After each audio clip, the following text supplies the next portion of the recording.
Hi అండి, అందరికీ నమస్కారం. Welcome to chef Swathi channel. ఈరోజు నేనైతే వేరుశనగపప్పు చట్నీ అండి, పల్లీల చట్నీ. ఇది అందరికీ తెలుసు, కానీ దీంట్లో ఇంకో కొన్ని స్పెషల్గా వేస్తున్నానండి. అది చూపిద్దామని ఈ వీడియో పోస్ట్ చేస్తున్నాను.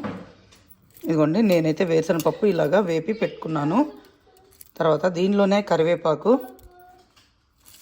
పచ్చిమిరపకాయలు, ఇవి నేనేం వేపలేదండి, జస్ట్ అలానే పచ్చివి. తర్వాత కొంచెం గార్లిక్, కొంచెం జింజర్, తర్వాత కొంచెం జీలకర్ర, సాల్ట్. తర్వాత ఇప్పుడు కొబ్బరి వేస్తున్నానండి. కొబ్బరి వేసి ఇంకా నేను ఇదిగోండి కొబ్బరి వేసేసి కొంచెం వాటర్ యాడ్ చేసుకొని దీన్ని అయితే మిక్సీ పట్టేస్తానండి. ఈ చట్నీ అనేది చాలా బాగుంటుందండి.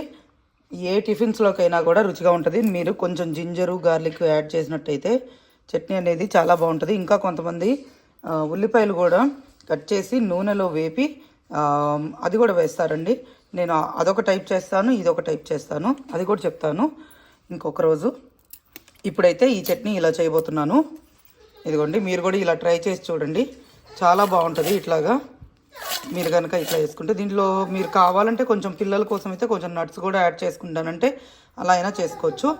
నేను ఇలాగైతే ప్రస్తుతానికి ప్లెయిన్గా చేస్తున్నాను. ఈ వీడియో కనుక మీకు నచ్చినట్లయితే please like, share, subscribe to my channel అండి. మరో వీడియోతో మీ ముందుకు వస్తాను. అంతవరకు సెలవు. బాయ్. Thank you.